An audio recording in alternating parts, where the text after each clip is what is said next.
अस्सलाम वालेकुम। कैसे हैं मेरे दोस्तों? अच्छे हैं क्या? तुम सभी अशराना कर को अल्लाह कने कभी दुआ करते रहती, तो तुम्हें भी हमें सभी अशराना कर को अल्लाह कने दुआ करते रहो। హాయ్ ఫ్రెండ్స్, ఎలా ఉన్నారు? బాగున్నారా? ఈరోజు మా రెసిపీ ఫారం కోడి మాంసంతో పులుసు అండి. ఫారం మాంసం అండి, దాంతో పులుసు తయారు చేసుకుంటున్నాం ఈరోజు. బాగుంటుంది, చాలా రుచిగా ఉంటుందండి. రైస్కి కానీ, చపాతీకి, పరోటాకి, పుల్కాల్లోకి, అలాగే టిఫిన్ సెక్షన్లో కూడా చాలా బాగుంటుందండి. ఇది ఒకసారి మీరు కూడా ఇలా ట్రై చేయండి, చాలా బాగుంటుంది, చాలా టేస్ట్గా ఉంటుంది. కాకపోతే ఆ చికెన్లో లా కాకుండా ముక్కలకి ఎక్కువ ఈ మాంసానికి కండ ఎక్కువ ఉండదండి. దీని ఎముకలు ఎక్కువ ఉంటాయి మాంసం, అయినా కానీ చాలా రుచిగా ఉంటుంది. ఇది ఒకసారి ట్రై చేయండి, సూపర్ ఉంటుంది. లైక్ చేయండి, షేర్ చేయండి, కామెంట్ పెడుతూ ఉండండి. Thank you very much. ఇప్పుడు దీనికి కావాల్సిన పదార్థాలు, దీని ప్రాసెస్ ఒకసారి చూసుకుందాం. ఫారం చికెన్ అండి, ఒక హాఫ్ కేజీ.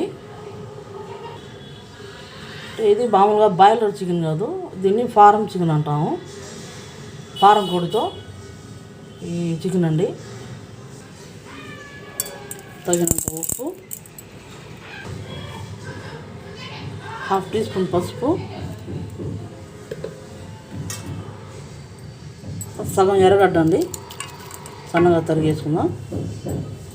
తర్వాత ఇందులో 2 గ్లాసుల నీళ్ళు వేసుకుందామండి.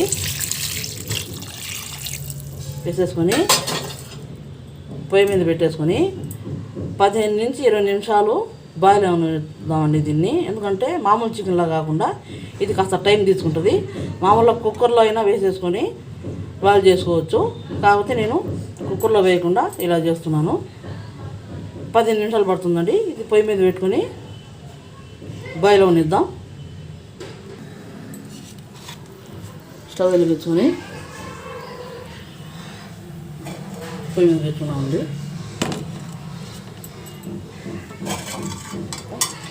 మూత వేసుకున్నాం.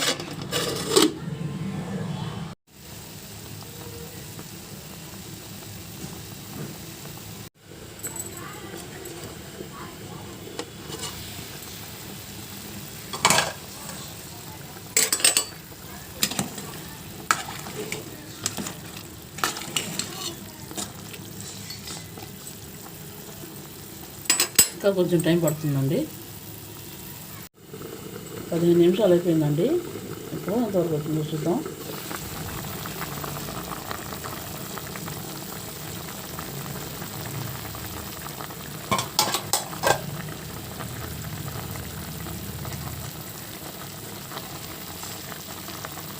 ఈ చెంచాతో ఒక 3/4 చెంచా తీసుకోండి చాలు. అల్లం వెల్లుల్లి పేస్ట్ అండి.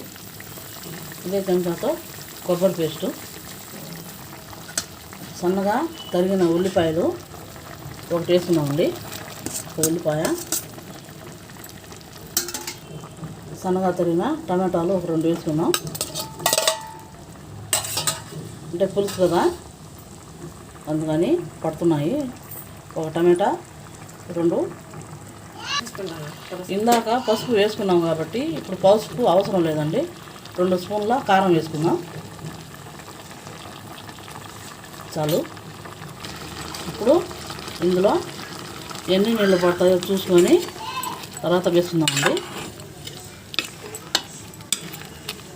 ఇప్పుడు చిక్కగా ఉంది కాబట్టి 1 గ్లాస్ నీళ్ళు పడతాయి,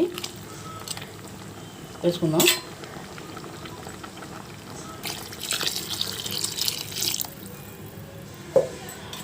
మామూలు కోడి మాంసం అయితే తొందరగా ఉడికిపోతుందండి.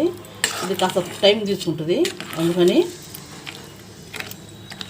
ఎక్కువ పడతాయి వాటరు. మామూలుగా కుక్కర్లో కానీ పెట్టేసుకుంటే తొందరగా ఉడికిపోతుందండి. కుక్కర్లో పెట్టుకుంటే ఇలా చూపించేదానికి వీలు కాదు కాబట్టి ఇలా చేసి చూపిస్తున్నాను. ఇప్పుడు అన్ని దినుసులు వేసుకున్నాం కాబట్టి మసాలా దినుసులు, మిరప్పొడి అన్నీ వేసేసుకున్నాం. టమాటా, ఎర్రగడ్డ అన్నీ ఒక 10 నిమిషాలు దీన్ని ఇలాగే ఉడికించుకుందాం. తర్వాత ఫారం కోడి పులుసు రెడీ అయిపోతుందండి. ఇప్పుడు పులుసు ఎంతవరకు మరిగిందో చూద్దామండి.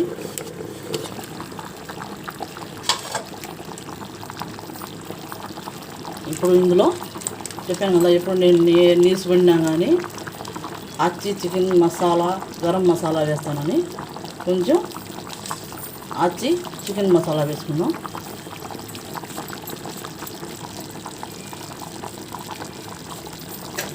చాలండి. కొంచెం ఆచి గరం మసాలా వేసుకుందాం.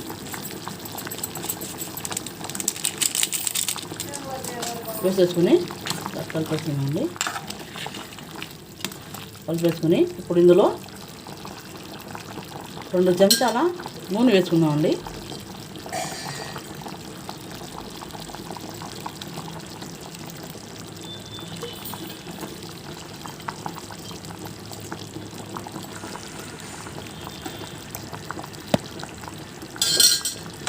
వేసేసుకుని మళ్ళీ ఒకసారి కలిపేసుకుని మూత వేసేసుకుందాం.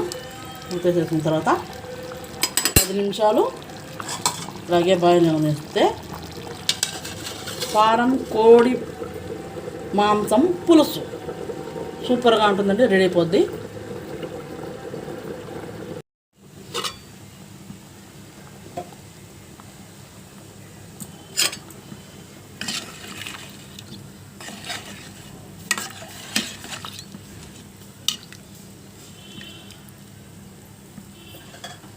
ఫారం కోడి పులుసు రెడీ అయిపోయిందండి. ఇప్పుడు స్టవ్ ఆఫ్ చేసుకుందాం.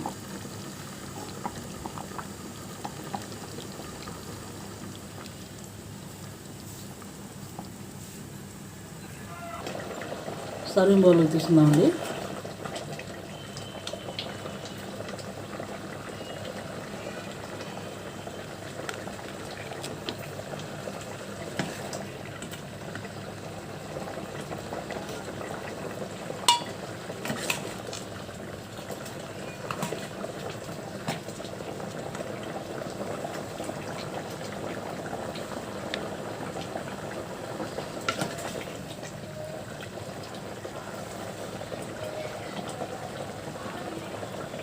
ఇంట్లో ఎముకలు ఎక్కువగా ఉంటాయండి. మామూలుగా మన బాయిలర్ కోడిలాగా కాకుండా ఎముకలు ఎక్కువ ఉంటాయి ఈ కూరలో.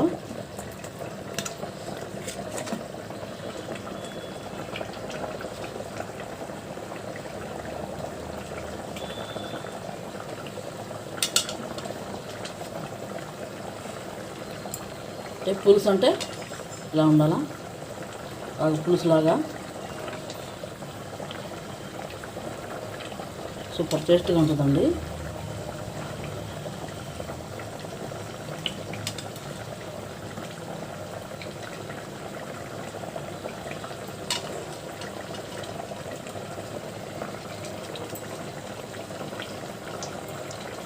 బాయిలర్ కోడి మాంసం పులుసు రెడీ అయిపోయిందండి.